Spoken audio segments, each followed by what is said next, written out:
Voilà, s'il vous plaît, c'est vrai que les choses se bousculent, mais nous ne pouvons pas commencer à parler sans penser à tous ceux qui sont partis. Ceux qui sont au fait de l'actualité de notre pays savent qu'il y a des massacres tous ces jours. Nous allons donc garder 1 minute de silence en mémoire de tous les nôtres qui tombent sous les coups et les balles de la barbarie. Juste 1 minute de silence, merci. On peut se lever, s'il vous plaît.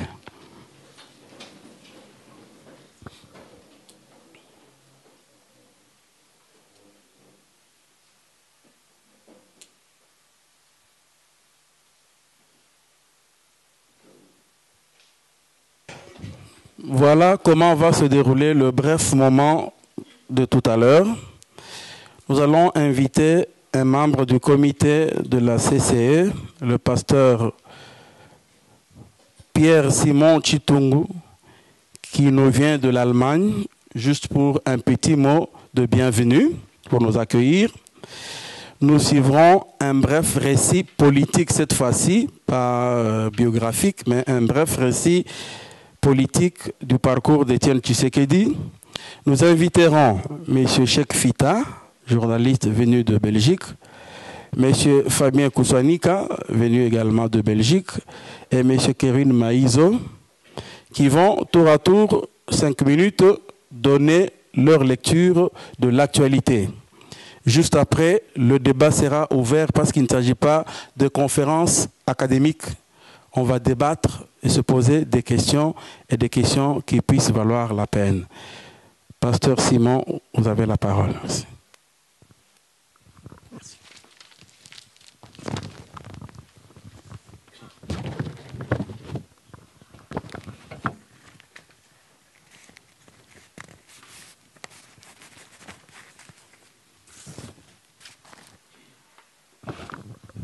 Encore une fois, merci et je remercie mon prédécesseur pour la parole.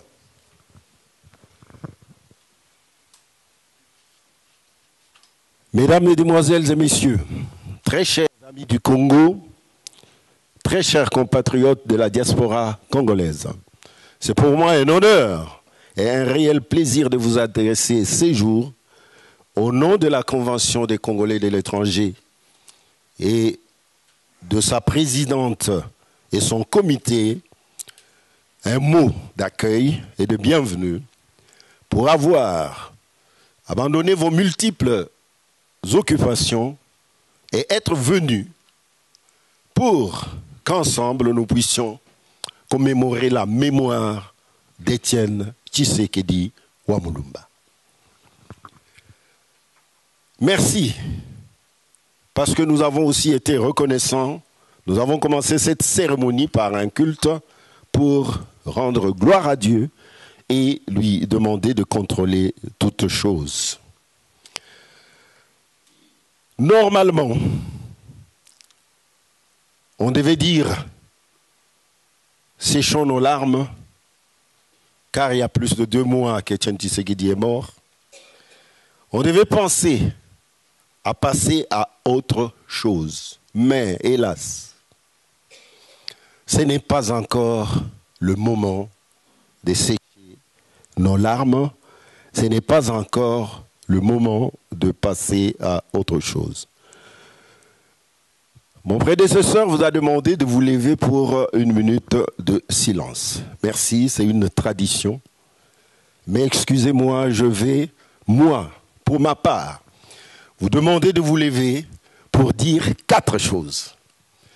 Je ne veux pas que le Congolais demeure dans un silence complice. Je voudrais plutôt que le Congolais s'élève et que le Congolais lève sa voix pour dire ces 4 choses. Première chose, stop au massacre et génocide au Congo. Deuxième chose, stop à l'exploitation illégale des matières premières au Congo. Troisième chose, non à l'occupation du Congo. Et la 4e chose, non à l'infiltration du Congo. Si vous êtes d'accord avec moi, vous pouvez vous lever. Que que le monde, nous le crions à la face du monde. Nous disons 2 stops et 2 non. Et puis nous allons continuer notre cérémonie.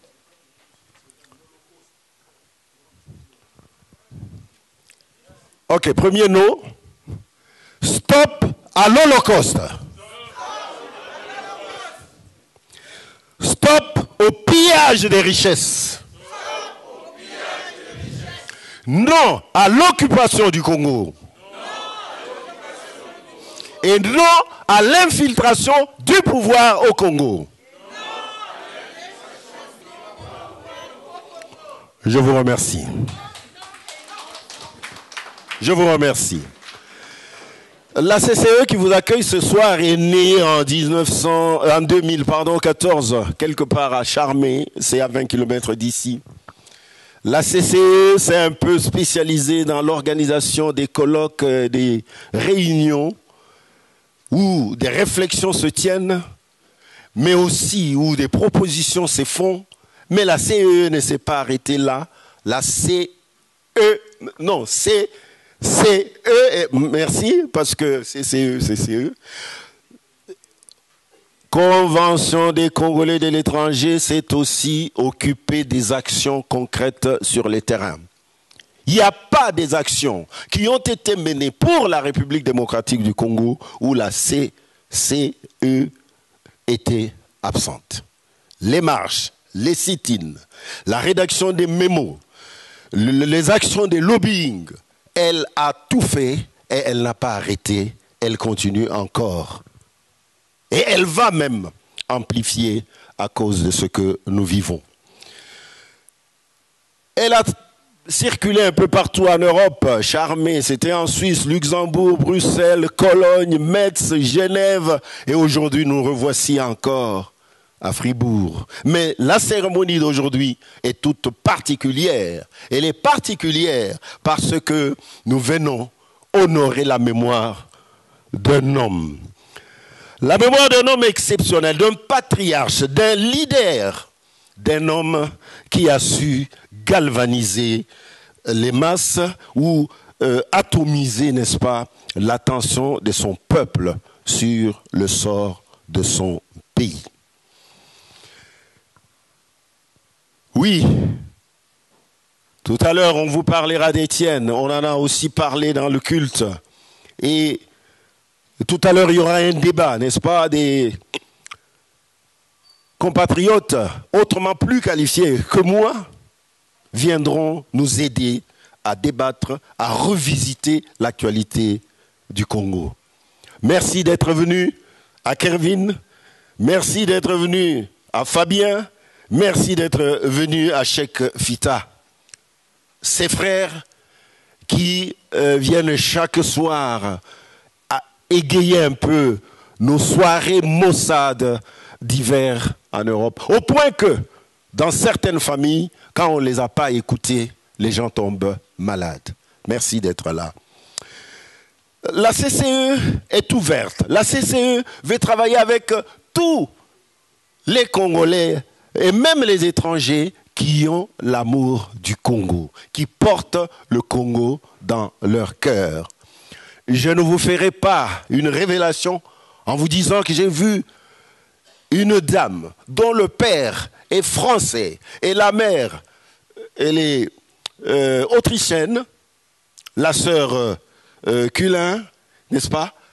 Parler comme elle aime le Congo, elle a le Congo dans son cœur, dans un lingala parfait alors qu'elle n'a jamais mis le pied à Kinshasa.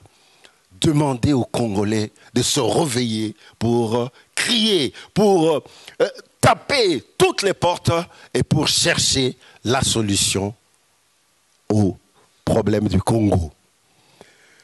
Nous voulons ici vous dire que vous avez bien fait d'être là et que vos débats vont enrichir la recherche de la solution pour le Congo. Et Étienne Tshisekedi Wamulumba a lutté toute sa vie. Je veux même dire le premier docteur en droit du Congo s'est fait pour ligne de conduite recherché l'instauration d'un État de droit, justement, un État démocratique, un État où les libertés et les droits individuels allaient être respectés et garantis. Oui, il a mené cette lutte et ce combat. Malheureusement,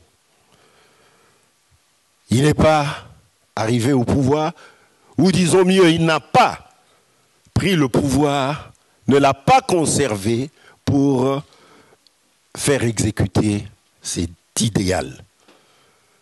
Cet homme avait pourtant tout pour réussir. Le niveau intellectuel, l'aura, il avait aussi la force de caractère, il avait aussi la constance dans le combat, mais plus, il avait l'adhésion populaire. Oui, son peuple l'a porté au pouvoir par 2 reprises. À la conférence nationale souveraine, où le peuple congolais était réuni en conférence, on l'avait porté à la primature.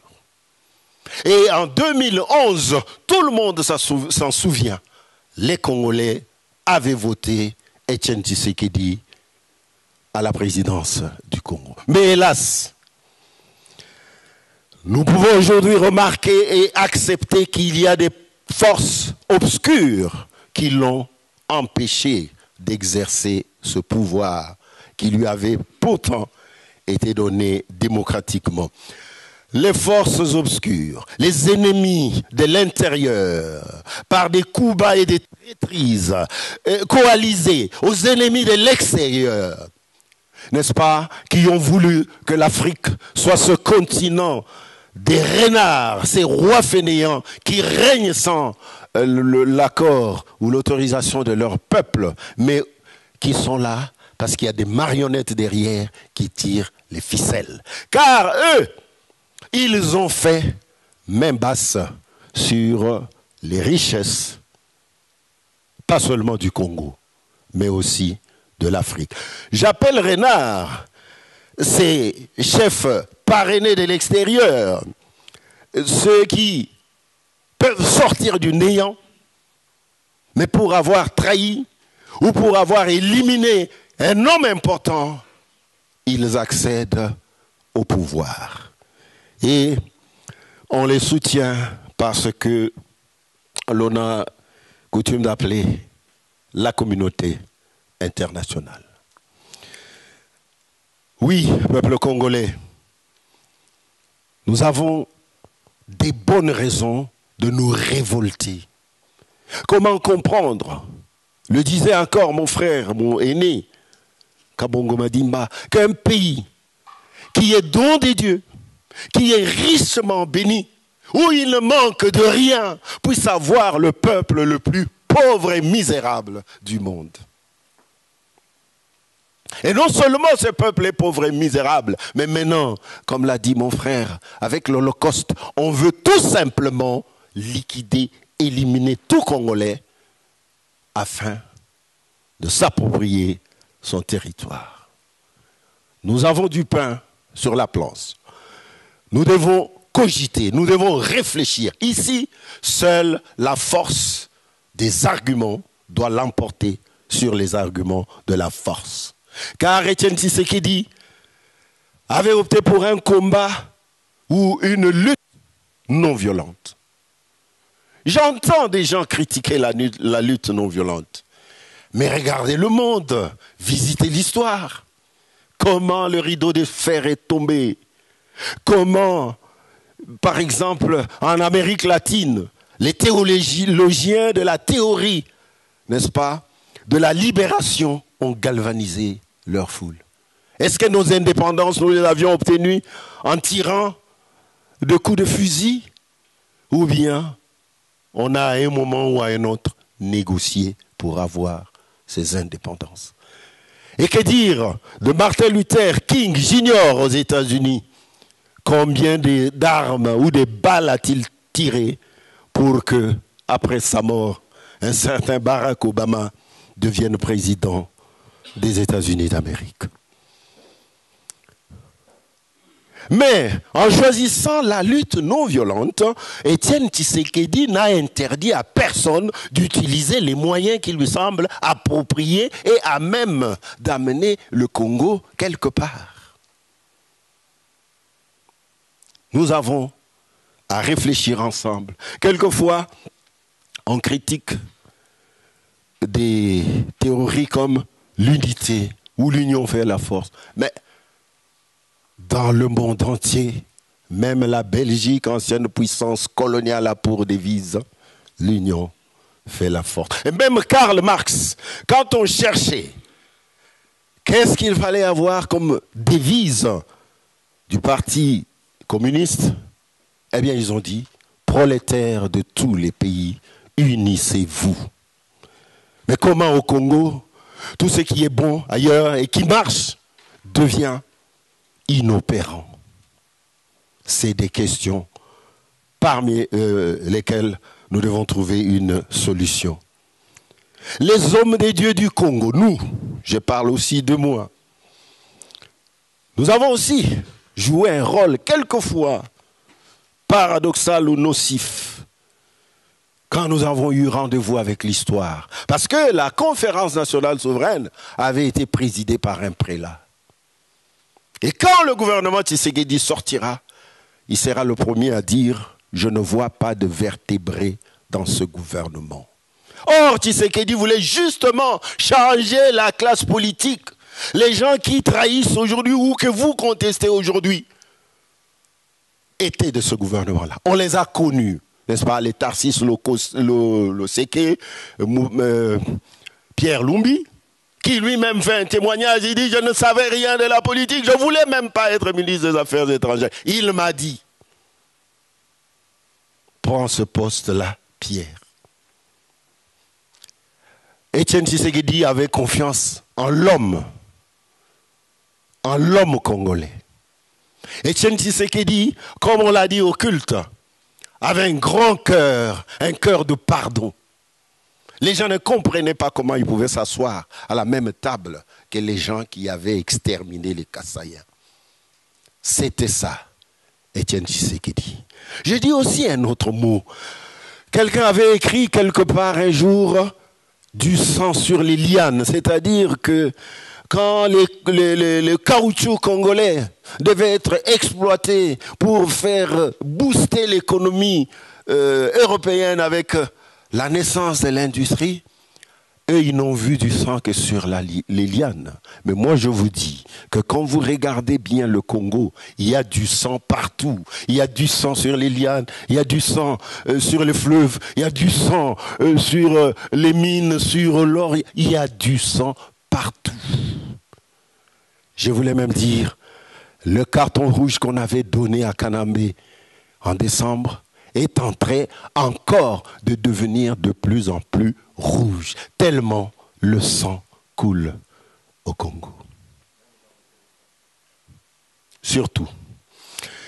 Eh bien, ce n'est pas pour moi l'occasion de faire des longs discours, mais j'ai voulu justement vous révolter un peu, vous mettre, comme on dit, le sel dans la bouche pour que le débat qui va suivre soit animé. Je vais terminer en disant, en 2013, mourait Nelson Mandela et Étienne Tshisekedi écrivait ceci dans le registre des condoléances. Je cite, « Tu n'es pas mort, Madiba, car toute l'humanité te portera à jamais. » Oh, quelle phrase. Et qu'est-ce que vous et moi, nous écrirons dans le registre des condoléances d'Étienne Tshisekedi? Je termine par cette réflexion. C'est un cantique chrétien qu'une sœur en Christ a chanté en disant, le jour où je vais mourir, qu'est-ce que les hommes diront de moi? Quelles sont les traces qu'on a laissées en vivant parmi les hommes? Étienne Tshisekedi a laissé des traces. Mais quelles traces? Des traces indélébiles d'un géant. Et nous, quelles traces laisserons-nous? Ce soir encore, tu peux écrire quelque chose pour laisser des traces après ton passage sur la terre. Je vous remercie.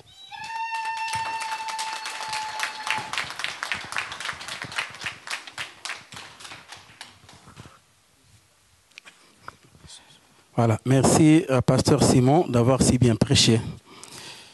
À présent, je vous invite à prendre juste quelques moments pour écouter un bref récit politique, comme je dis, de la vie d'Étienne Tshisekedi dans son parcours politique. Nous savons tous qu'il est né en 1932 à Kananga, ce qui s'appelait autrefois le Luabourg, et qu'il a obtenu son diplôme de docteur en droit en 1961 à l'université Lovanium, devenant ainsi le premier docteur en droit du Congo.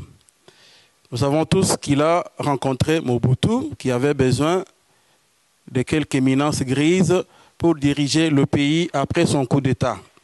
Nous savons tous qu'à un moment donné, il y a eu rupture avec Mobutu parce que, dit-il, de l'initiative de ce qui a été convenu, c'est-à-dire redressement du pays, démocratie, ces prémices n'ayant pas été respectées, Mobutu ayant pris le chemin de dictature, il n'était plus possible de continuer à collaborer avec lui. Nous savons tous qu'en 1980, Tshisekedi et ses compagnons décidèrent leur coup d'éclat, scellant ainsi leur rupture avec Mobutu. C'est la naissance en 1982. Avant cela, ils ont écrit ce qu'on a appelé la célèbre lettre des 13 parlementaires. C'est une histoire que beaucoup d'entre nous connaissent. Et l'UDPS est né en 1982. Mieux qu'un parti politique, c'était déjà tout un programme. Ce fut le début, avec l'UDPS, des calvaires personnels pour Tshisekedi. Arrestation, relégation, emprisonnement, torture, séquestration, humiliation et plusieurs tentatives d'assassinat. Avec haut et bas, avec Tshisekedi et l'UDPS s'élança dans le chantier titanesque de la conscientisation et de la formation du peuple au combat politique. Ce ne fut d'ailleurs pas anodin que les membres de ce parti politique se sont appelés des combattants. C'est comme s'ils savaient que le chemin serait dur et laborieux, pour lequel il fallait avoir un mental d'acier, celui de combattant. Ce travail eut un grand succès, car le peuple se mit debout au point que Mobutu n'eut plus d'autre choix que de proclamer le multipartisme en 1990. C'est l'ouverture de la conférence nationale souveraine qui, malgré des manœuvres dilatoires de M. Mobutu, continua ses travaux grâce notamment à la mobilisation des chrétiens dont les martyrs tombèrent le 16 février 1992. La CNS aboutit à l'élection de Tshisekedi comme Premier ministre le 15 août 1992. Il y prononça un discours historique où il annonça ses priorités de gouvernement, à savoir restaurer un état de droit au Zaïre, mettre fin à la dictature, favoriser la réconciliation nationale entre toutes les Zaïroises et tous les Zaïrois, moraliser la vie publique au Zaïre en lui donnant des bases éthiques, lutter contre des antivaleurs sur lesquelles la Deuxième République était bâtie, notamment la corruption, la concussion, le mensonge érigé comme mode de gouvernance, le gain facile, la gabegie financière, etc. Et aussi avoir une transparence tous azimuts comme méthode de gouvernement et être entièrement au service du progrès social du peuple zaïrois et la reprise de la coopération bilatérale et multilatérale. Mais l'appât du gain et l'argent facile amena des divisions qui ne laissèrent aucune chance à l'application des résolutions de la conférence nationale souveraine. Le résultat fut l'arrivée d'une cohorte informe sur fond de malentendus et des contrats non respectables, le fameux AFDL, conglomérat d'aventuriers, au dire de Laurent Désiré Kabila, celui-là même qui les avait fait entrer au pays. Là aussi, Tshisekedi se leva avec la détermination et la lucidité qu'on lui connaît pour demander le retour des soldats étrangers qui ont permis à Kabila de chasser Mobutu.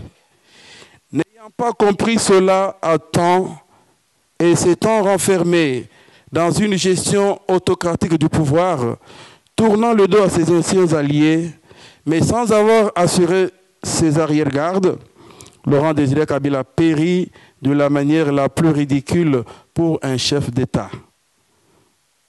On attend toujours la lumière sur sa mort. Peut-être le serons-nous un jour.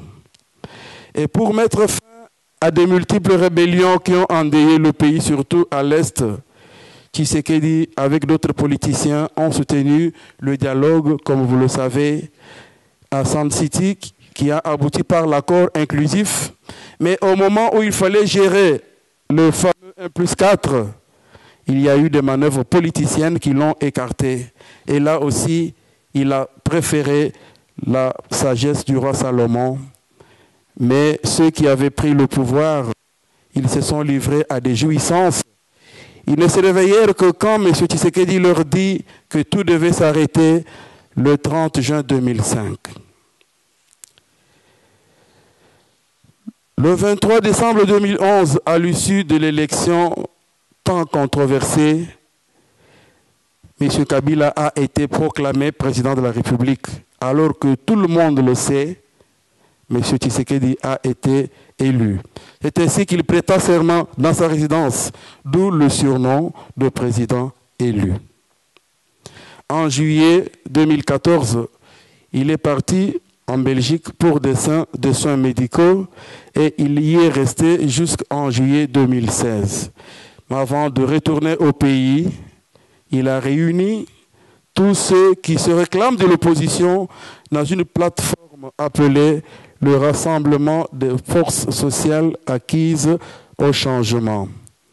Avec d'autres, il a joué un grand rôle pour la mise sur pied de cette plateforme.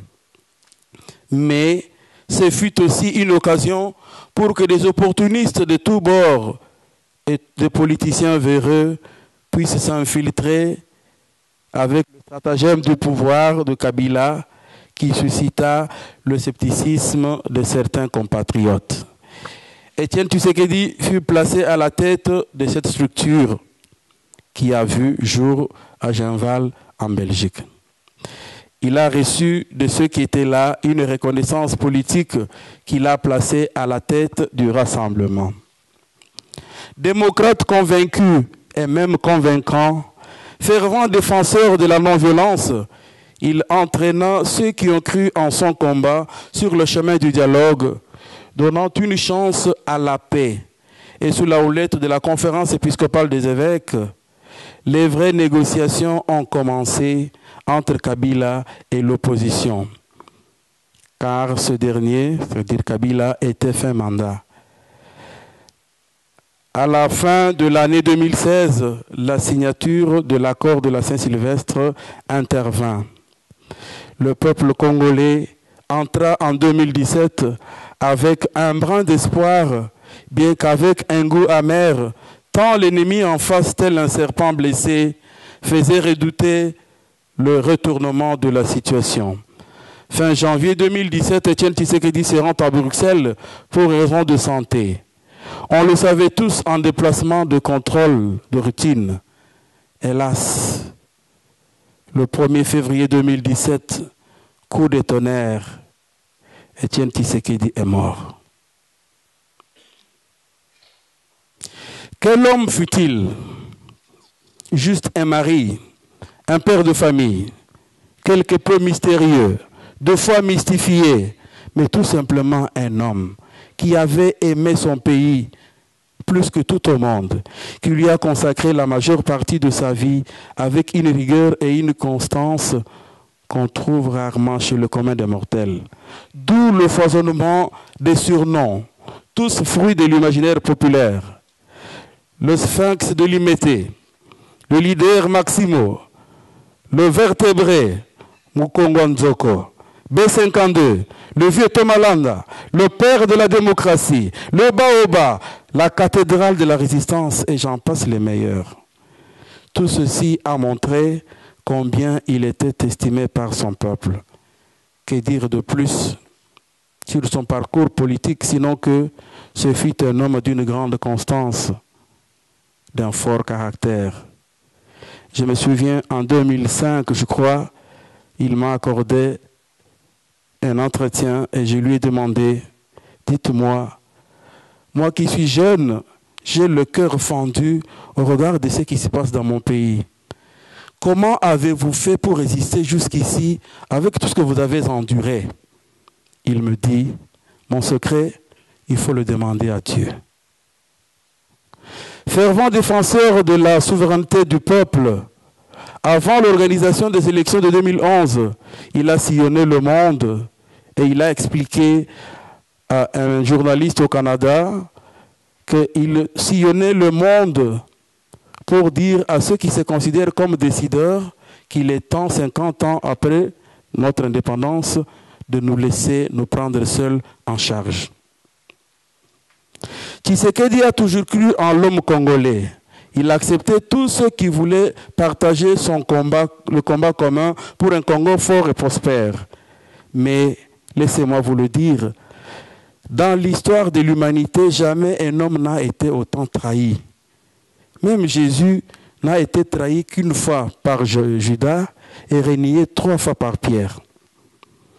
Tshisekedi et l'UDPS étaient et sont devenus des marchepieds, des aventuriers et opportunistes de tous bords. Il était celui chez qui on venait pour se faire une renommée, mais pour beaucoup, sans accepter l'abnégation qu'imposait le combat pour la libération du Congo. Tous les dictateurs ont fait de l'UDPS, et continuent à le faire, le vivier de la débauche politique, devenu mode d'action politique, sacrant ainsi le vagabondage politique. Mais imperturbable, il a toujours su poursuivre sa lutte, laissant ses différents traîtres se précipiter eux-mêmes dans les oubliettes de l'histoire, mais non sans avoir causé tant de malheurs populaires. Il a opté pour la paix et a conduit à l'accord de la Saint-Sylvestre. Maintenant que M. Kabila ne veut pas l'appliquer, que faire?